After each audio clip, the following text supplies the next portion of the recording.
What's going on, YouTube? Ferocity here. Hope you guys are doing well. The integration between Black Ops 6 and Warzone has been nothing short of a disaster. A true testament to the ineptitude of Activision and Call of Duty as a whole.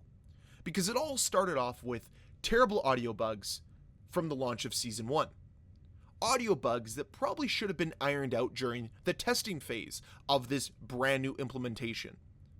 But I don't think anybody over at Activision was prepared for it, because these audio bugs were frustrating the entire player base. But the frustration continued as players were grinding through the terrible audio and at least trying to enjoy what Warzone with Black Ops 6 was trying to offer. But then they realized that leveling guns in Warzone is a chore, because weapon XP is so scarce and the SBMM is turned up so high, the fun is dialed down to zero. And as a result, you frustrated the community even more. Who's going to be trying to level their weapons up when it's this painstakingly slow? You're de-incentivizing players to play your game. But it's not only that. Because with Season 1 and the integration between Black Ops 6 and Warzone, we saw a brand new resurgence map, Area 99. And unfortunately, this map suffers from the same problems a lot of the Black Ops 6 maps suffer from. They're bland, boring, and bad. And that's exactly what Area 99 is. Bland, boring, and bad. And as a result, players are like, what have they been doing? What have they been working on? Surely it can't just be nostalgia bait with Urzikstan. Surely it can't just be nostalgia bait with Rebirth Island, which we'll get to in a second. So what have they been doing? Not making the game better, clearly, as Warzone players are not happy. But like I said about Urzikstan, they tried to bring back an old map, bring back the nostalgia, really make you feel something. And you know what? They've succeeded in that, because the player base feels like this game is far inferior to when Warzone released back in 2020 with the original Urzikstan.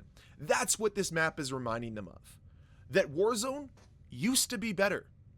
And somehow, over the last few years, we've seen the overall quality degrade. But that's not all. That's not the end of this rant. No, we still have Rebirth Island to talk about. Because yesterday was the implementation of Rebirth Island into Warzone. A chance for celebration, a chance for nostalgia. But unfortunately, as is tradition with Call of Duty, they fumbled it. This from Charlie Intel. Rebirth Island is back in Warzone with the new playlist update. Rebirth Island, Quads is alive. 3 hours later, Rebirth Island has been removed from Warzone due to an issue. And this brings me back to my original point. I do not believe anybody over at Activision or Call of Duty or Raven playtest these games. Issues coming out of the woodwork at this point is straight up unacceptable. But it's become commonplace because we've all allowed it to be. And yeah, this sounds pretty familiar. I say the same thing almost any time there's an issue in Call of Duty. Shouldn't I give the devs a little bit of a break? No, I'm never going to until they release something with some competency to back it up. All we get consistently is incompetency. All we get consistently is lackluster performance, lackluster execution. If any of us continuously let down the customer the way Activision and Call of Duty lets this community down, we wouldn't have jobs. And yet, all of them are going to receive bonuses because Call of Duty is making more money than ever. And that's the problem right there. All of you flock to buy the dragon skin. All of you flock to buy the battle pass. Meanwhile, core competencies are falling by the wayside. They're being overlooked because nobody cares. Activision doesn't care. The developers don't care because the money's still flowing in.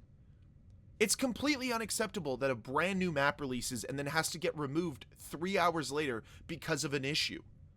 It should have been resolved before that ever happened, especially with the enhanced scrutiny that this community is giving this game. But nobody over at Activision seems to care. The complete failure that has been Season 1 should have been enough of a wake-up call to ensure that Rebirth Island was implemented smoothly. But nope. Screw you. Screw you, Call of Duty fans. Screw you, Call of Duty players. And that's what we constantly get from Activision. We constantly get the middle finger. We constantly get half-assed efforts. And I don't know about you, but I'm a little sick and tired of it. There's a lot that this game has to offer, but it should be a lot better than it is. And that's the issue. A lot of us take the good and forget about the bad. But we need to take the good with the bad and realize that the bad is really making the good feel less good. And as a result, they need to do better. They need to make better content. Area 99 is a complete and utter joke. It's the worst Warzone map I think we've seen so far. It's because they've stopped caring. They've stopped trying to put effort in. And they're trying to appeal to the TikTok brain rot. And unfortunately, that is a large portion of this community now. But where do the players that actually enjoy this game go? Can't go to Rebirth Island. It ain't working. Have to play Area 99, I guess, if you want Resurgence, which is, again, like I said, TikTok brain rot, which is sort of what's happened to this entire community. But where do we go from here? What's the lesson to be learned? Well, for one, don't celebrate every little thing Activision does. Because for every good thing they do about 4 or 5 bad things that negatively impact this community. And it seems the second that anything positive comes out of Activision's mouth, it's celebrated and cheered by this community, and that has to stop. Guys, they're not in it for you. They want to try to pretend that they are. They want to manipulate you, that they're for the community. They're not. They're for their own wallets, and they're for their shareholders.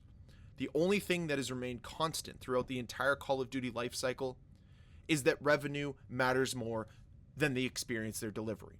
And unfortunately, over the last few years, it seems that they have been hard-pressed to continue to see that revenue grow at the expense of the experience of this game. Because I have to ask you, is Call of Duty better today than it was back in 2019? I don't think it is, and I think that Warzone is a great example of just how far the game has fallen. When Urzikstan released, it was this massive deal, and I get it, Urzikstan released in 2020, but things remain to be true. Call of Duty was just better then. Even though I didn't like MW 2019, I know a lot of people did. It seemed to breathe fresh life into this franchise.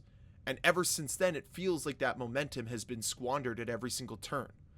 It all started with the rushing of Black Ops Cold War, a game that, even though I love, has glaring faults and issues. And then Call of Duty Vanguard, which is a complete and utter disaster. MW2, which is a complete stain on the legacy that the original Modern Warfare 2 had, and then MW3, which is glorified DLC to MW2. And all of this culminates into what we see here in Black Ops 6, laziness and incompetency. But it's because they don't seem to care. They've eroded away that player experience.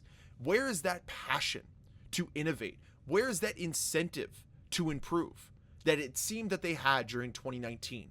Because without that incentive, without that passion to innovate, I don't think Warzone would have ever been created.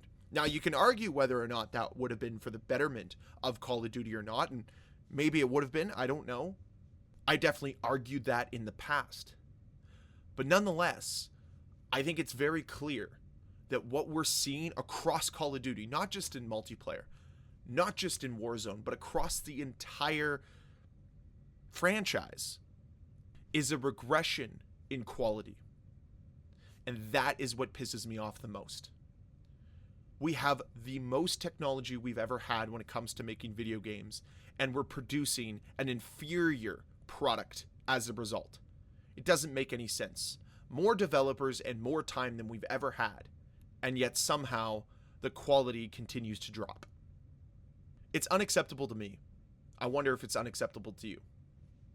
Let me know how you feel down below in that comment section. And as always, guys, if you enjoyed this video, please hit that like button. If you want to see more videos from me, please hit that subscribe button. I thank you all so much for watching, and I'll see you guys next time.